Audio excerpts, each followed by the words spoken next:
சற்று முன் வெளியான முக்கிய அறிவிப்பின்படி 8வது ஊதிய குழு 2025 மத்திய அரசு ஊழியர்களுக்கு மகிழ்ச்சி. சம்பள உயர்வு, போனஸ், ஓய்வூதியம் உள்ளிட்ட பல நன்மைகள் காத்திருக்கின்றன.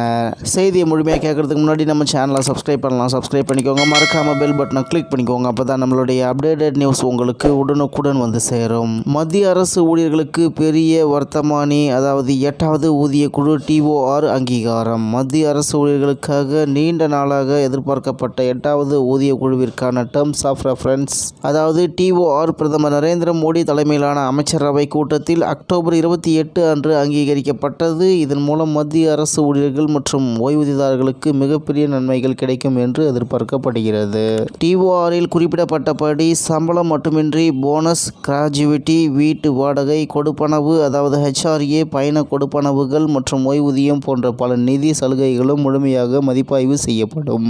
இந்த ஆணையத்துக்கு முன்னாள் உச்சநீதிமன்ற நீதிபதி ரஞ்சனா பிரகாஷ் தேசாய் தலைவராக நியமிக்கப்பட்டுள்ளார். பேராசிரியர் புலக் கோஷ் பகுதி நேர உறுப்பினராகவும் பங்கஜ் ஜெயின் உறுப்பினர் செயலாளராகவும் உள்ளனர். இந்த ஆணையம் தற்காலிகமாக அமைக்கப்பட்டுள்ளதுடன் 18 மாதங்களுக்குள் தனது பரிந்துரைகளை மத்திய அரசுக்கு சமர்ப்பிக்க வேண்டும். மேலும் 8வது ஊதிய குழுவின் நன்மைகள்: 8வது ஊதிய குழு அமலுக்கு வந்தவுடன் சுமார் 50 லட்சம் அரசு ஊழியர்களுக்கும் 69 லட்சம் ஓய்வூதியதாரர்களுக்கும் பெரும் நிதி நன்மைகள் கிடைக்கும். சம்பள உயர்வு மட்டுமன்றி போனஸ், கிராஜுவிட்டி மற்றும் அலவன்ஸுகள் ஆகியவற்றிலும் முக்கியமான அதிகரிப்பு ஏற்படும்.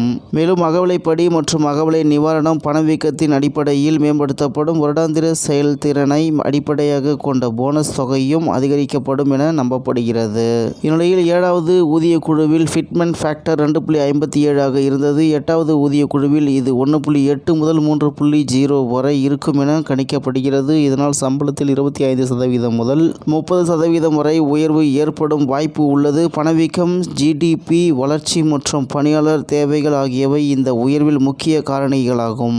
அதன்படி எப்போது அமலுக்கு வரும்? 8வது ஊதிய குழு பரிந்துரைகளை சமர்ப்பித்த பின் 2026 ஜனவரி முதல் புதிய ஊதிய அளவுகள் அமலுக்கு வரும் என எதிர்பார்க்கப்படுகிறது. அரசு பரிந்துரைகளை ஏற்றுக்கொண்டால் ஊழியர்களுக்கு அரியர் தொகை கூட வழங்கப்படும். மேலும் பொருளாதார நிலை கருத்தில் கொண்டு இந்த ஆணையம் தனது பரிந்துரைகளில் நாட்டின் பொருளாதார நிலை, நிதி நிலைமை, மாநிலங்களின் நிதி திறன் ஆகியவற்றை கருத்தில் கொள்ளும். மேலும் பொதுத்துறை மற்றும் தனியார் துறைகளில் வழங்கப்படும் சம்பளம் மற்றும் சலுகைகள் ஆகியவற்றுடன் ஒப்பிட்டு நடைமுறைக்கு ஏற்ற பரிந்துரைகள் அளிக்கப்படும் என்று தகவல் வெளியாகியுள்ளது என்பது குறிப்பிடத்தக்கது.